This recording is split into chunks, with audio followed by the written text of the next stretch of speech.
morning, Mr. Chairman, members of the committee. My name is David Worthams. I am the Director of Employment Policy for the Michigan Manufacturers Association, and I'm very happy to be here to support House Bill 4516. And I think my comments and Kelly's comments will answer some of the questions that were coming from members about the details of how this will work. For years, employers have been frustrated with the inability of the UIA to resolve issues of enforcement of our state's unemployment system. Which, as members have noted, is 100% funded by employers through payroll taxes.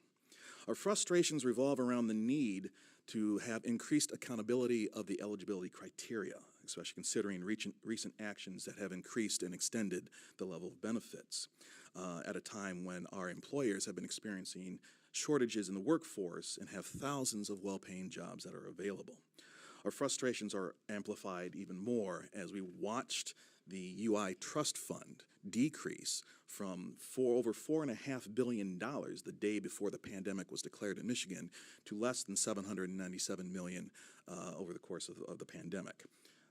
While we do note that the fund is just now at $3 billion, but this is now 5 years after the fact. It's taken that long to restore the health of the fund. The last push for an increase in benefits or the discussion on extension of benefits began in 2023 with the convening of two separate unemployment work groups. The UIA Modernization Work Group, convened by then UIA Director Julia Dale, of which both Kelly and I were invited to be a part of, along with others, folks from the business communities and from the labor sector. And also at the same time, a benefits work group convened by State Senator John Cherry. I was privileged to represent MMA on that particular work group.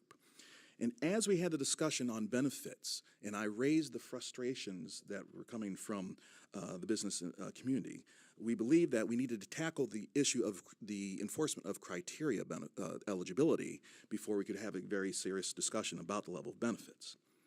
That is a number one issue coming from my members, and I'm sure that you will hear from other associations. It's a number one issue coming from other members as well.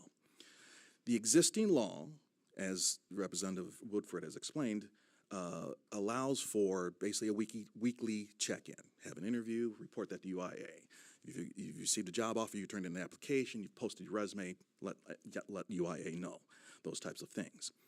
What many of my members are experiencing are folks who have scheduled interviews, no-show those interviews, report to UIA that they have scheduled the interview and that they continue to receive benefits. It is arguably not a good faith work search effort as described in the law, but the law is written in a way that we need to tighten this up. The law does not allow for employers to report instances of ghosting. And while, yes, an employer will not 100% be sure that the person they've scheduled an interview with is on unemployment, there is no way to communicate a potential scam to UIA today, and that is what the bill attempts to do.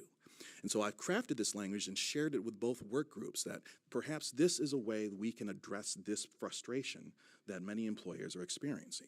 In fact, I even shared that language with folks from the Michigan Poverty Law Project.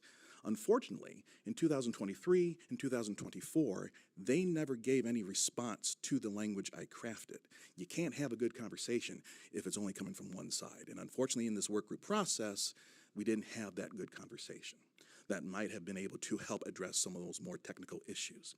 Hopefully, as this bill moves forward, we can have that conversation. At this point, I want to turn over to my friend Kelly, who can tell you even more about the instances and the frustrations that folks are having with ghosting, and then I can close it up with more technical questions if you have. Yeah, so thank you, Mr. Chair and members of the committee. Thank you for having us here today to talk about an issue that has been at the forefront of small business owners' minds for years. I'm Kelli Saunders, Vice President of Policy and Engagement at the Small Business Association of Michigan, and we are 33,000 members strong, the largest state-based small business association in the country, and proud of the deep entrepreneurial spirit that is seated here in Michigan. So back in 2023, SBAM formed an unemployment insurance task force to address concerns and issues within the UIA after a long and tumultuous experience with COVID. And that ended up ravaging the UIA Trust Fund to nearly broke. The UIA, again, is 100% employer-funded system, and we know the pivotal role that UIA plays in our state to support those who do not have work under no fault of their own, but safeguards within the system to make sure that the claimants are seeking a new path forward, and available and suitable work is of the essence to a healthy and vibrant economy. And small business owners today say that one of their greatest challenges is finding talent to fill their respective open roles. So connecting claimants to these positions is imperative for both employers and future employees. In 2023, the SBAM UI Task Force, which you all have the report I brought to you today to have in reference, stated that ghosting is one of their biggest challenges within the system without the ability to report back to the UIA on this chronic issue. The number one recommendation back in 2023 and still to this day is that the UIA needs to create the ability to share with applicants a no-show.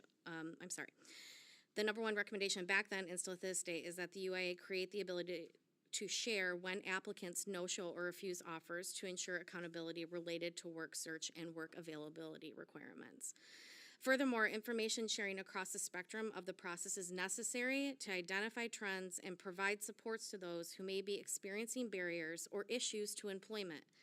In our 2024 summer survey to our membership, 1 year after the task force report, when considerations were being made to increase UIA benefit weeks and benefit amounts, the resounding message to the legislature was not until the trust fund is restored to pre-pandemic levels and there's accountability within the system to report no-shows and refusal of job offers in a 3-to-1 margin. Unfortunately, that did not happen. And here we are in 2025, finally the bill is addressing the very issues that our small business owners have stated back in 2023 and today. So we do support this legislation, and we look forward to working with you in order to advance it. And I'll turn it back to Dave. Again, friends, the bill itself addresses these concerns by directing UIA to modify the MyWAM system and its successor, MyUI, to include a way for employers to communicate missed interviews or missed first day of jobs in order so that UIA can investigate those issues and see if there was indeed a lack of good faith effort to comply with the criteria. The last thing that I will add is, with an understanding that things happen, we included language here that creates a rebuttable presumption. It is a rebuttable presumption that there's not been a good faith effort. But because there's that rebuttable presumption, that does give someone who had an issue with childcare, who had an issue with a car, or whatever the case might be, who had to miss an interview and could not communicate that ahead of time, you can still have the ability to say, this is what happened, I am doing a good faith effort, and that gives them the ability to defend themselves. It's almost like an affirmative defense, in other words. And I think that will help address some of those situations of, are we being too aggressive against folks who just made an honest mistake or had life happen to them. So with that, I think we're ready for any questions that you have. I look forward to answering those questions, and I ask that you do report the bill favorably to your colleagues in the full Michigan House of Representatives. Thank you both for your testimony. Seeing no questions, I just need some clarification. UIA, that is a state organization? Okay. Correct. Yes, it is a part of the Department of Labor and Economic Opportunity. Okay, thank you. we have another question from Representative Brixey. Thank you, Mr. Chair. Thank you for your testimony. I have 2 or 3 questions. So the first question is, we're hearing, and I'm looking in your report that you cited about how big of a problem ghosting is. Where are the numbers and like the receipts on that? Do we have that? So I can tell you in our conversations, our surveys that we've done with our membership, our internal numbers show that about 35% of manufacturers believe that they have been ghosted. Over a third of our organizations have had some sort of negative impact, and they have been left with the impression that they are dealing with a person who is gaming the system. Again, we don't 100% know that they are gaming the system. Okay, so there's 35. There's no way for us to report that. 35% of people say it has happened to them. Correct. Okay, so that's 1 time, 10 times. So I am looking at the July newsletter for the unemployment agency that goes to the employers. And I want to read it to you. It says there are two ways to make a report. Out-of-state employers who don't have a MyWAM account or employers who don't yet have the Social Security number can use the alternative option, protest for refusal of work. Okay, and it tells you how to do that. MyWAM reporting are alternatives. If a claimant fails to interview, submit the date, time, and employer name and address of where the interview is to take place. Include the claimant's name, address, and phone number and Social Security number. Mail the information to. So we already do this. The problem that you're not seeing there, ma'am, is that the onus is on the employer who's being charged for the unemployment benefits. This is not the employer who is making the interview or has scheduled the interview. There is no connection between the employer who's doing the interview and the employer who's being charged. If an employer who's being charged believes they have evidence of something going on, they can report through MyWAM, but there's nothing that connects it to the actual employer who's being interviewed. That's the gap that we need to close. Somehow we need to connect Wait, that. so this is all about employers who are paying unemployment for an individual to go after their former employees? The way that the system is structured, an employer who believes they have a former employee that they are being charged for employment benefits has ghosted another employer. The onus is on the employer who's being charged to make that report. But there's no connection, no direct connection or communication between the employer who scheduled the interview and the employer who's being charged. That's the gap that needs to be closed.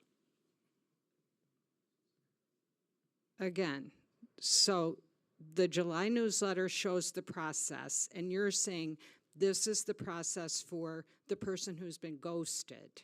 No, that's the process for the person who's being charged for the employment benefits. When you let somebody go, Then how does someone who lets someone go knows where the claimant was going to interview? that's the gap we're trying to address.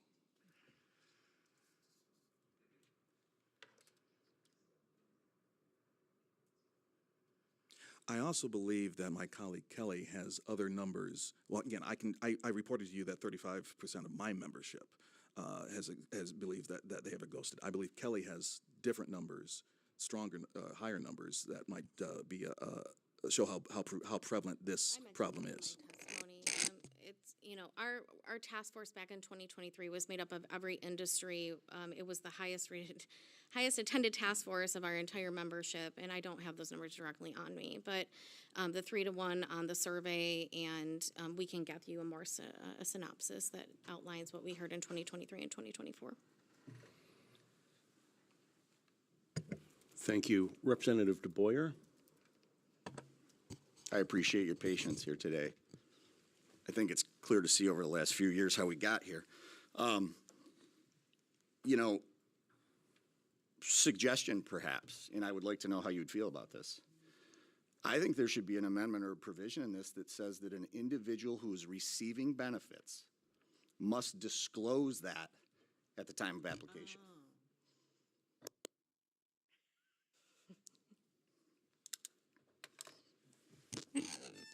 Through you, Mr. Chairman, to the committee, that's a very aggressive way to go about it. I think that's worthy of discussion. I don't think that's one that will probably at the end of the day be one that I think most folks will go with, but I think it's worthy of discussion. I would say that the gap that we're trying to fill, that's very clear to me, with this legislation really garners its value when the employer that's being ghosted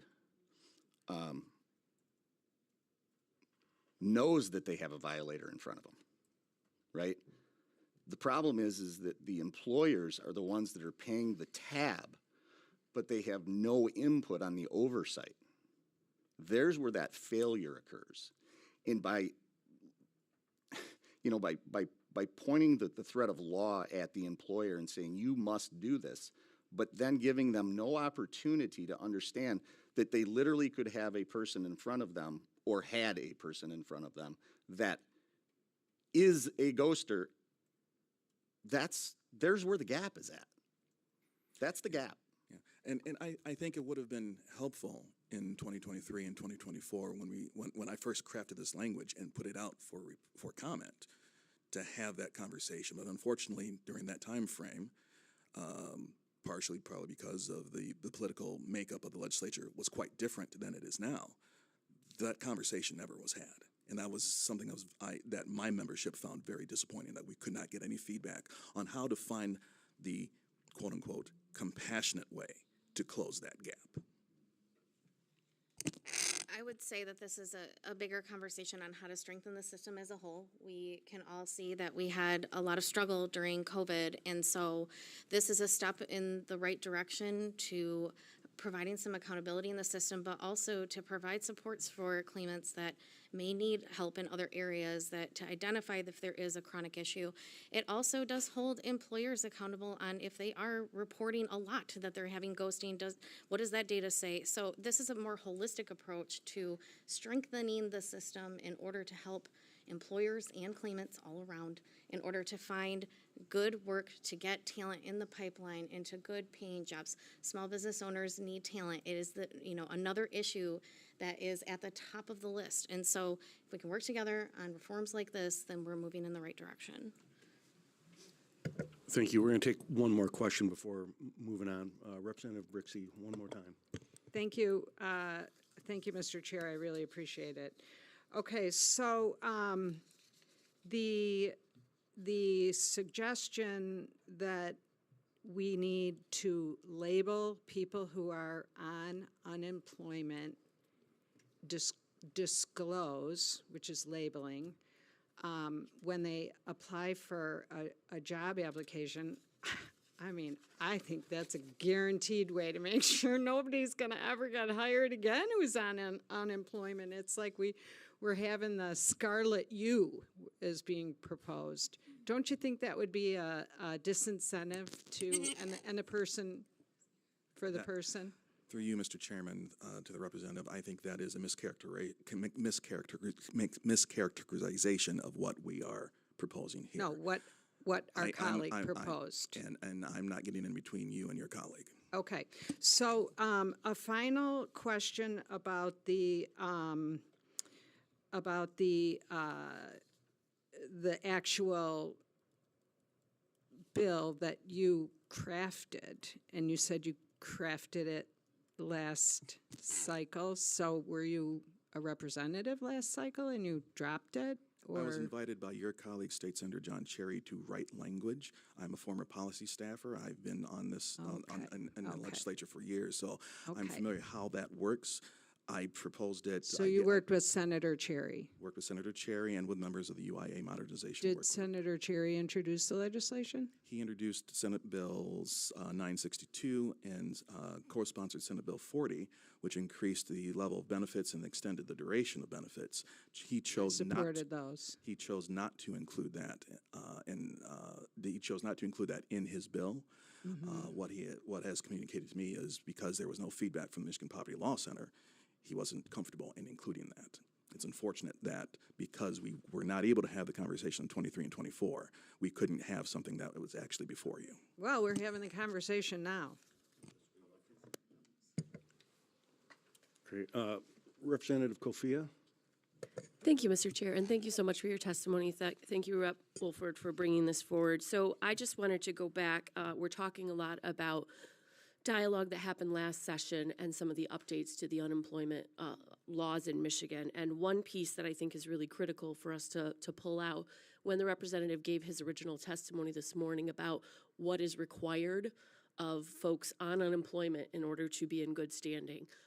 The statement was made, and correct me, Rep. Wolford, if I got this wrong, but I think you said one activity a week, that is required. Did I get that right? Okay. So one of the things that I think is just important for us all to realize and remember is that the legislation that we passed last session, which is now Public Act 238, actually bumped it up. And so the requirement is now 3 activities a week, job interviews, et cetera, not 1. And I wanted to make sure that as you are looking to update our unemployment legislation, that you were, because I realize you weren't in the legislature last session, that has been changed, and that was something that we passed last term, actually increasing the number of required activities to 3, not 1. So, and I'll just add, Mr. Chairman, really quickly, while I'm have the opportunity, I come from a really rural area in northern Michigan, and I know there are all kinds of issues you mentioned, you know, internet, job interviews. What I hear from a lot of my folks who are struggling and they're on unemployment is we don't have reliable broadband. I don't know if that's an issue in your part of the state. And transportation, we have pretty limited public transportation, so things like car breakdown. We also are in a childcare desert. 3 children for every childcare slot. So we have some pretty serious challenges sometimes for folks who are in good faith trying to seek new employment. So, but the 3 required per week is in the law that we just passed last term, and I think that's a really important piece of this discussion. Thank you. Mr. Chairman. Go ahead. I just want to reiterate that in the language in the bill that provides for the rebuttable presumption, I think in the cases that you've mentioned about, you know, life, basically, rural life. I think the inclusion of rebuttable presumption is important to make sure that those opportunities to explain those situations are a part of the process. Yeah, Representative, you bring forth some valid concerns, and in the task force report from SBAM, we did say that there needs to be a more concerted effort to, you know, understand where the person lives, to allow for the ability, whether it's online to check in or to go to an office, because that can be very difficult. That does need to be shaped around the claimant in order to provide that ability, and we've talked about that at SBAM. We have that with seasonal employees as well. And so there's an understanding that all those factors in life play into it, and we're not here, you know, to demonize anyone. Small business owners feel demonized themselves often, and so we really need to work together to find good solutions in order to make sure that our talent is in the workforce, and that's why we're here today to talk about this bill. Great, thank you. We're going to take one final question before moving on to Amanda. Representative Harris, please. Thank you, Mr. Chair. Just so the committee can kind of wrap their heads around it, because some may be familiar, some may not be familiar.